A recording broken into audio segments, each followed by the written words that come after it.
dysfunctional vet. I'm building a log skidder, and I'll show you more of it a little bit later, but right now I'm putting the axles on. The axles are offset by 7/8 of an inch off of the rear of the thing.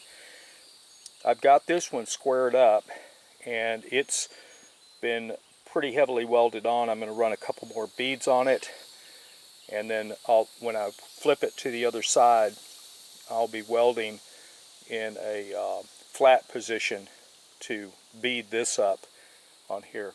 But let's look at this other one. As you can see,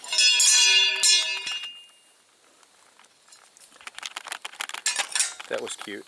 As you can see, I have my 7/10 of an inch here, and this little jewel right here is nice and straight. The axle is just right on the money straight. And so I'm ready to start running my beads. As you can see, I've got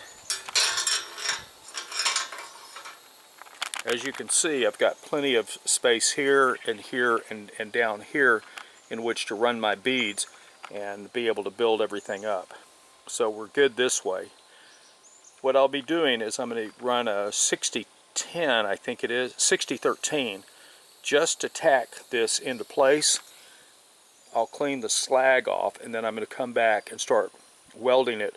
I'll be running a bead, a 70-18 bead, and then I'll run 3 beads, one to fill the gap, and then one on the bottom and one on the top, and then I'm going to come back and I'll weave this.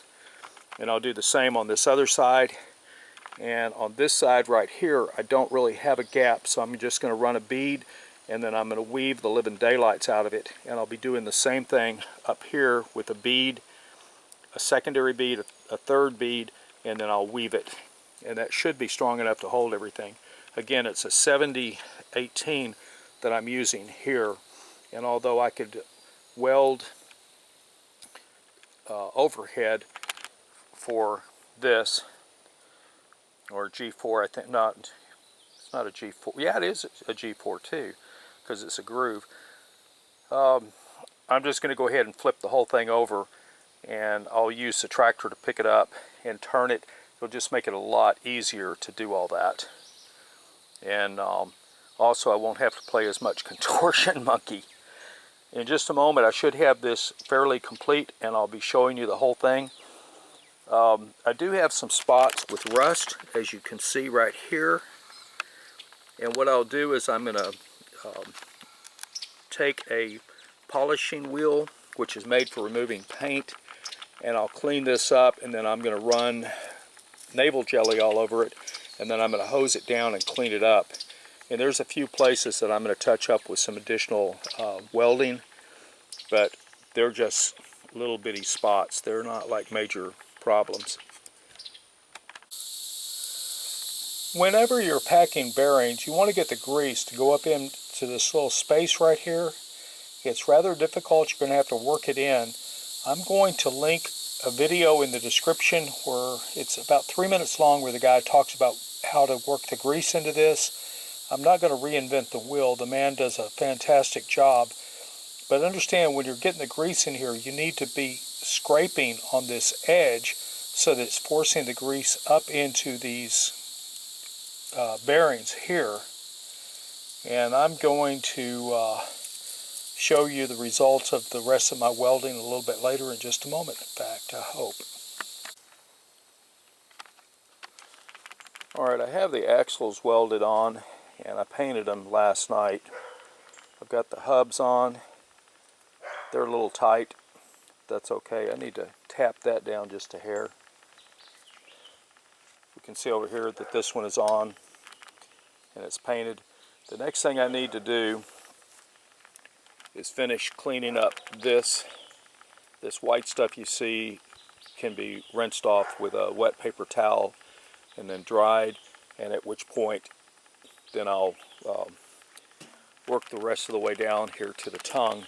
Now the tongue, I'm going to need 2 1/2-inch pieces of plate here, which I have, and these will go in here, and what these will do is they'll keep the hitch latch point from shifting and moving around.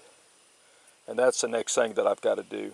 And I'll be using the Bauer electric hacksaw to cut the metal that goes in here. And I'll be using the full width, which is basically about 2 inches wide. I'll cut enough to fit down the length of this, and then I'll cut it in half, clean it up, paint it, bore my holes through it, and I've got a top hole. I don't know if you can see that. I've got a top hole there, and I'll be going through the side. I could go through the top, but I think the side would work better since I've got to put those plates in there. Not discussed earlier, I have this plate welded on here, and then I have these rollers for my cable for picking up my log. This will help save my cable from being damaged as I'm picking up stuff, since it's never going to be straight. I thought about boring a hole straight down and doing a vertical lift inside this frame, but I chose this roller because I figured that the cable would last longer, and I didn't know exactly how I could do this and run down through a hole inside this bar right here and still be able to do it. Now if you notice, let me back off just a hair. If you notice, my lift point in relationship to my wheels right here is kind of funky, but if I move the log this direction here and I latch onto it and then pick the thing up, I don't think I'm going to have a problem with balance on my frame. Now my frame is really small. I looked at a number of them. Northern Tool has them, and then there's a bunch of others on the web. They all look pretty darn flimsy, and seeing how I don't want this thing to break, I decided to go ahead and build it myself. Now, for the record, and you're getting it from the horse's mouth here, I am a really lousy welder. Take a look at this here bead. Does that bead not show signs of the author of this film being a crappy welder? I think that sums it up just totally. Anyhow, I'm not worried about my welds breaking. Wherever I've been worried about a stress point, I've reinforced them with real serious 1/4 inch angle, and I've braced up the tongue, as you can see, with these side supports, these vertical supports. So I'm not worried about anything going wrong here. And in just a few moments I will be putting the wheels on this, putting the tow hitch on the front, and we'll be setting it on the ground after I get this all cleaned up and sprayed down. Then I'll be turning it to paint the bottom of it. And once all that's done, then we'll be testing it out later today if everything goes well. And I just saw a spot that I didn't finish welding. But the important thing is this end down here where my hubs and my lift point are, those are all good. Everything is where it should be. So we will get this done. I had not intended to weld this on, but seeing how the plates would be sloppy, I went ahead and welded this in real good. And what I'll do is I'm going to wait for everything to cool off, and then I'll come back and I'm going to center punch these holes right here and drill through, and then put my bolts in. I'll be then cleaning all this down while everything is